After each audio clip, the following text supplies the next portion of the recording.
Assalamualaikum warahmatullahi wabarakatuh. Bismillahirrahmanirrahim.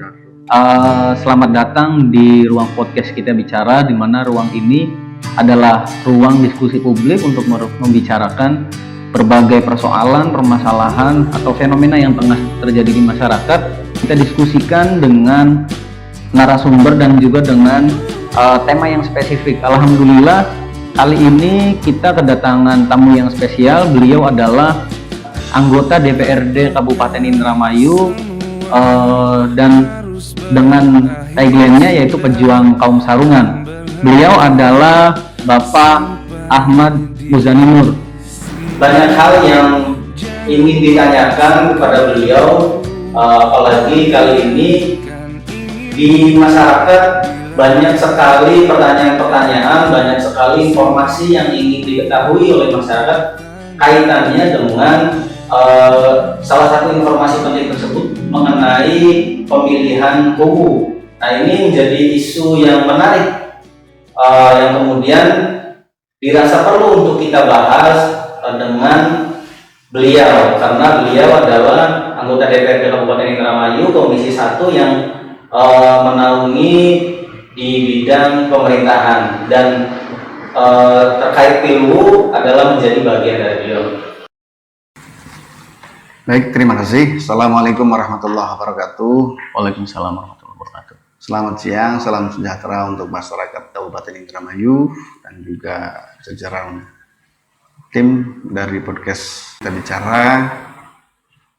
Semoga masyarakat Indramayu pada kesempatan hari ini dan selanjutnya senantiasa mendapatkan bimbingan dan ridho dari Allah Subhanahu wa Ta'ala, sehingga sehat selalu, juga mudah-mudahan sukses selalu untuk masyarakat Kabupaten Indramayu.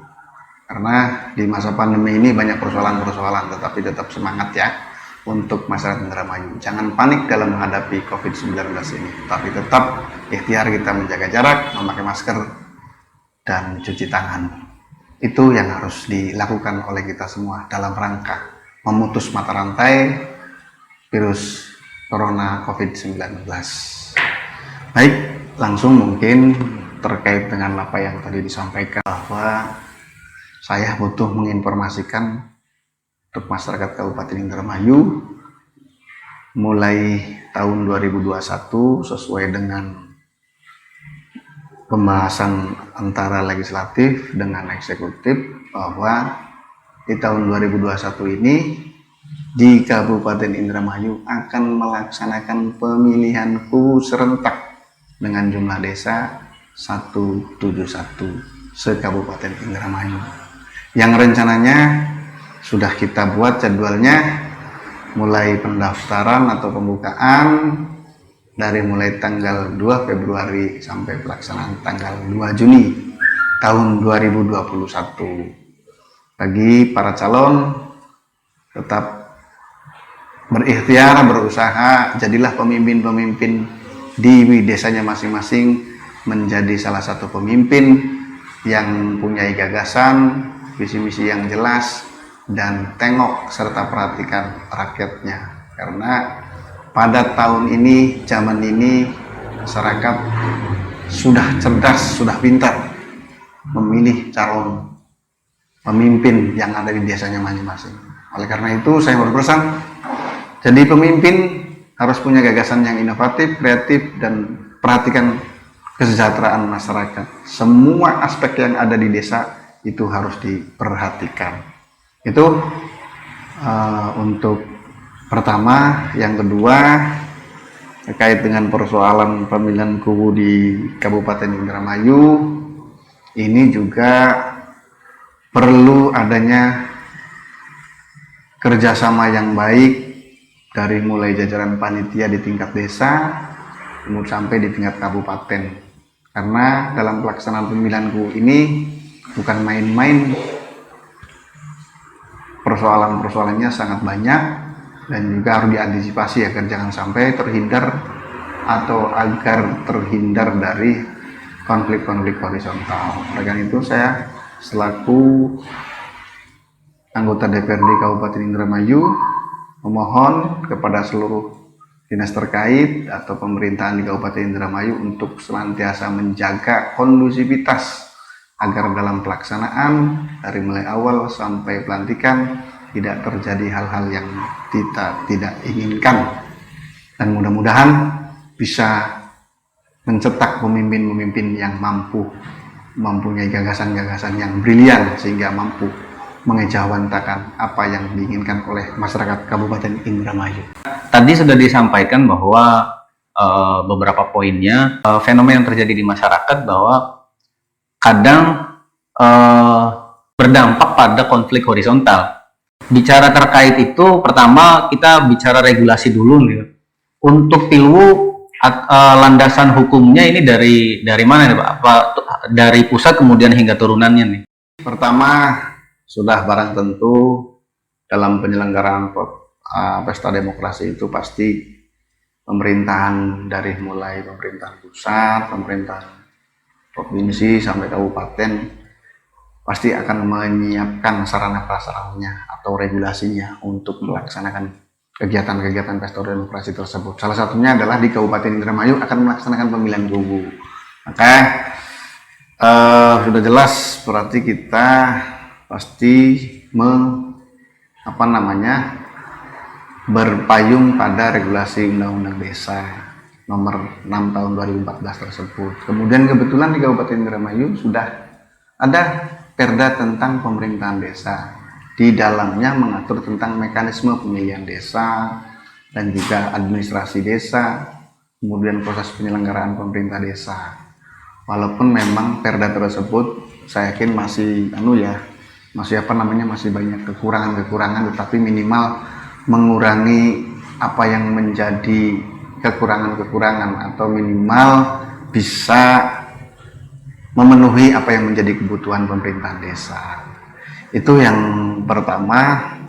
Yang kedua, jelas saya sepakat dan setuju bahwa kondusivitas pemerintahan desa atau masyarakat desa itu menjadi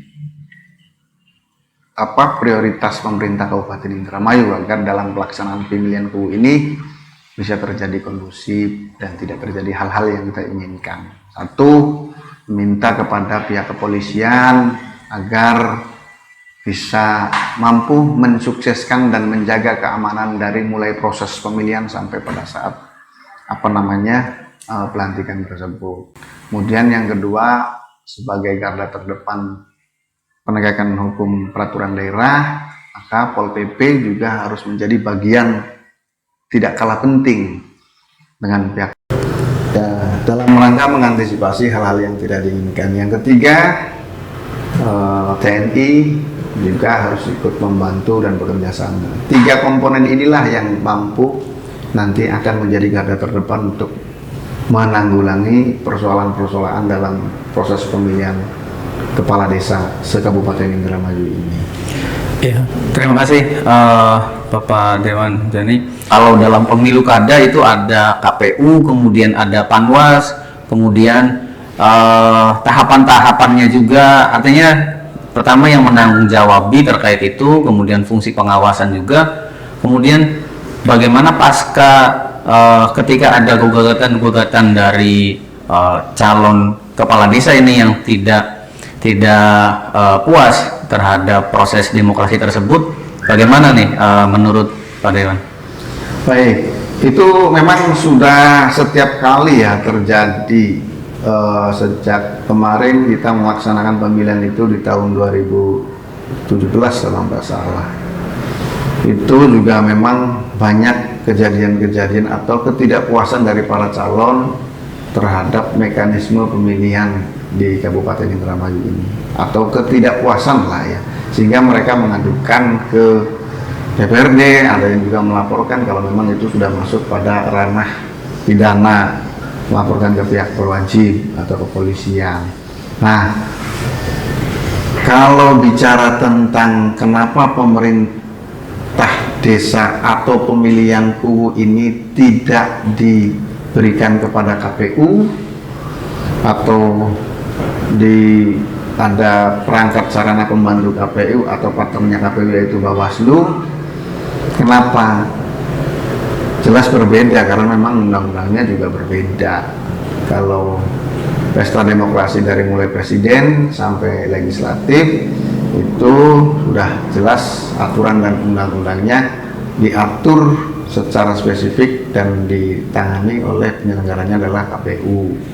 Tapi kalau pemerintahan desa ini karena bukan keterwakilan dari partai politik dan juga belum diaturnya undang-undang tersebut, sehingga masih ditangani oleh pemerintahan desa tersebut. Panitianya dibentuk oleh desa tersebut melalui regulasi yang ada di Kabupaten Indramayu, kemudian dilaksanakan sesuai dengan aturan yang ada, baik merujuk peraturan daerah ataupun aturan-aturan tertinggi seperti Undang-Undang Desa dan Permendagri yang berkaitan dengan proses pemilihan pemerintah desa tersebut. Tapi saya menggelitik tuh terkait dengan persoalan pelaksanaan pemilihan kubu di Kabupaten Indramayu, karena banyak sekali masyarakat yang menanyakan ke saya tentang anggaran, karena panitia di tingkat desa itu sesuai dengan regulasi yang ada, sesuai dengan peraturan daerah, kita dari mulai pembukaan, pembentukan dan lain sebagainya sampai pada saat pelaksanaan itu sesuai dengan perdanya cuma 3 bulan. Oh iya. Maka anggaran yang dialokasikan juga rasionalisasinya cuma 3 bulan. 3 bulan. Tetapi dalam pelaksanaannya di pemilihanku hari ini itu atau tahun ini pembukaannya di bulan Februari tapi pelaksanaannya di bulan Juni. Nah ini kan lebih dari aturan, iya. Sehingga ini berdampak pada persoalan anggaran. Iya. Makanya panitia-panitia banyak menanyakan itu gimana untuk persoalan anggaran, kita bekerja 6 bulan tapi diberikannya cuma 3 bulan. Nah ini sudah berkali-kali saya ngomong sama pemerintah atau SKPD dalam hal ini DPMD, harus disesuaikan dan harus disinkronkan dengan regulasi. Jangan kita menentukan tahapan ataupun proses ini asal-asalan sehingga berdampak pada kurang seriusnya para panitia. Nah, semua melaksanakan dengan berjibaku yang sangat luar biasa ya. Dalam konteks pemilihan KU ini kan rentan dengan gesekan-gesekan di tingkat masyarakat. Itu kemudian yang kedua juga mereka setiap hari akan didatangi oleh tim-timnya atau tim suksesnya dari para calon KU menyikapi tentang persoalan-persoalan. Nah, sementara anggarannya ini masih banyak persoalan-persoalan. Bagaimana ini seharusnya yang harus dilakukan oleh pemerintah daerah? Pemerintah itu jelas, anggarannya jelas, uangnya ada, segala macam harus memikirkan persoalan-persoalan itu agar mereka yang menjadi panitia di tingkatan desa atau kecamatan dan semuanya lah panitia penyelenggaraan pemilihan ini bisa bekerja secara maksimal. Jadi harus memikirkan, jangan sampai secara pribadi saya tidak mau mendengar ada keluhan panitia yang mengatakan ke kami bahwa kami selama ini tidak diberi anggaran ataupun tidak dikasih anggaran. Sementara ada, dan itu kalau seandainya panitianya tidak bekerja secara maksimal, saya khawatir terjadi konflik horizontal di desa masing-masing. Itu. Oke. Nah, selanjutnya ini salah satu bahasan yang menarik juga yang seksi dan sering ini dibicarakan oleh masyarakat dan sering menjadi fenomena di tengah masyarakat. Kaitannya dengan money politik. Di Pilwu ini bukan sebuah rahasia lagi, menjadi rahasia umum, rahasia publik bahwa dalam Pilwu ini sering ada terjadinya money politik. Nah, kira-kira money politik dalam konteks Pilwu ini ada aturannya tidak? Ya, saya pikir semua sama ya. Dari kegiatan-kegiatan pesta demokrasi pasti diatur secara spesifik. Namun memang untuk pelaksanaan pemilihan KU ini masih banyak kekurangan-kekurangan. Di perda tersebut memang diatur bagi para calon itu tidak boleh melakukan perbuatan money politik atau semuanya, tetapi tidak diimbangi atau tidak dibarengi oleh sarana yang lain seperti panitia pengawasnya. Nah ini sehingga banyak para calon kubu di Kabupaten Indramayu ini mengeluarkan pos yang sangat tinggi.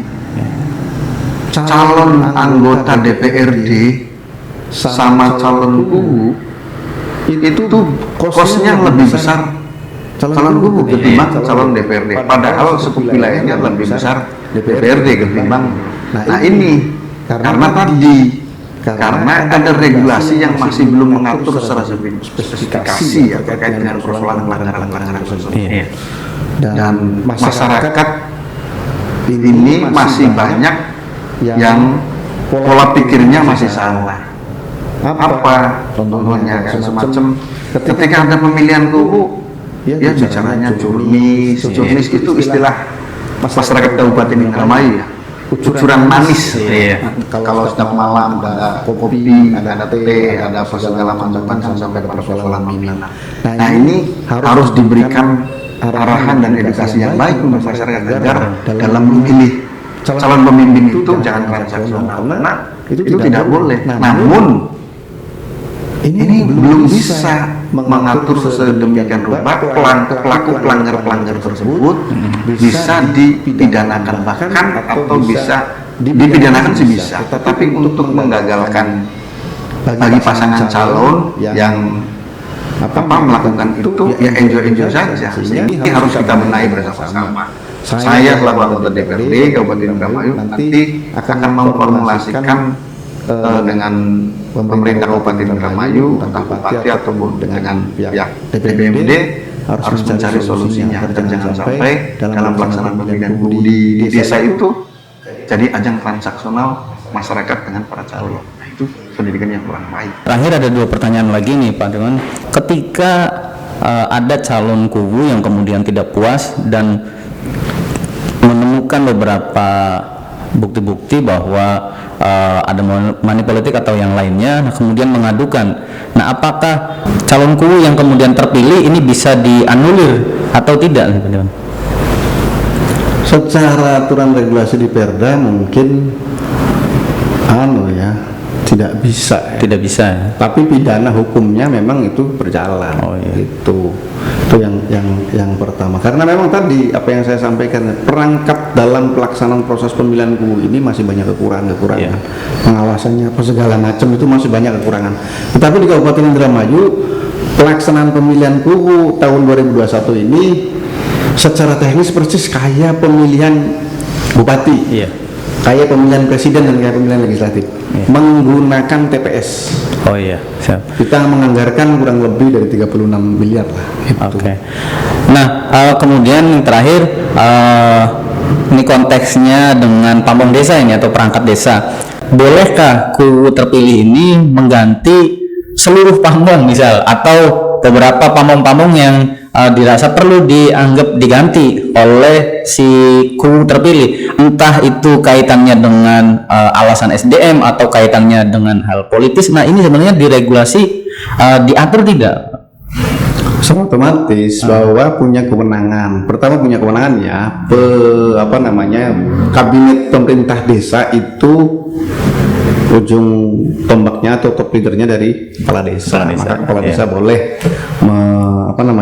mengganti. Tetapi kalau menurut saya, kalau memang calon atau terpilih tersebut harus menimbang dan melihat bahwa kalau ingin membangun desa secara baik dan maksimal, maka harus mencari dan memilih orang yang akan membantu dirinya itu punya potensi untuk bisa mengembangkan desanya. Jangan bicara siapa yang mendukung, betul, kemudian dimasukkan. Ini juga harus diberi edukasi pada masyarakat Kabupaten Indramayu. Secara kewenangan memang boleh itu sesuai dengan regulasi yang ada di negara kita. Siap.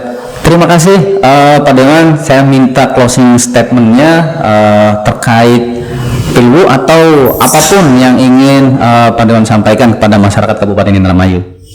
Baik, terima kasih untuk masyarakat Kabupaten Indramayu, khususnya di 171 desa yang mau melaksanakan pemilihan kubu. Saya berpesan kepada seluruh jajaran panitia pemilihan kubu se-Kabupaten Indramayu untuk bisa memposisikan dirinya sebagai panitia penyelenggara dan harus netral. Kemudian yang kedua, layani maksimal para calon kubu tersebut sesuai dengan apa yang menjadi keinginannya mereka, harapan mereka, keluh kesah mereka, tetap pada atau tetap berpatokan kepada regulasi yang ada. Yang terakhir, bagi masyarakat desa yang akan melaksanakan pemilihan kubu, mohon untuk pemilihan kubu di tahun 2021 di masa pandemi ini, tolong pilihlah pemimpin-pemimpin yang punya kapabilitas dan yang punya kapasitas dan kemampuan yang sangat luar biasa. Karena di desa kalau pengen maju, cari pemimpin yang benar-benar punya keinginan untuk membangun desanya, bukan mencari calon kubu yang punya finansial besar tetapi tidak punya gagasan-gagasan, karena itu akan berdampak kepada Bapak Ibu masyarakat Kabupaten Indramayu. Dan terakhir, untuk pemerintah Kabupaten Indramayu dalam hari ini, Bupati, Wakil Bupati, dan juga dinas terkait, mohon bisa menjelaskan dan menyampaikan kepada seluruh masyarakat, khususnya desa yang akan melaksanakan pemilihan kubu, sejelas-jelas mungkin dan seadil-adilnya agar tidak terjadi hal-hal yang tidak inginkan. Laksanakan pemilihan kubu di tahun 2021.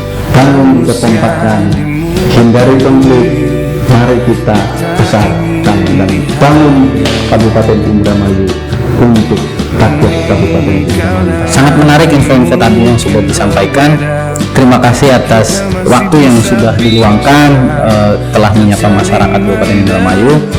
Saya mengucapkan mohon maaf apabila banyak kesalahan. Wallahul muwaffiq ila aqwamit thoriq. Wassalamualaikum warahmatullahi wabarakatuh. Waalaikumsalam warahmatullahi wabarakatuh.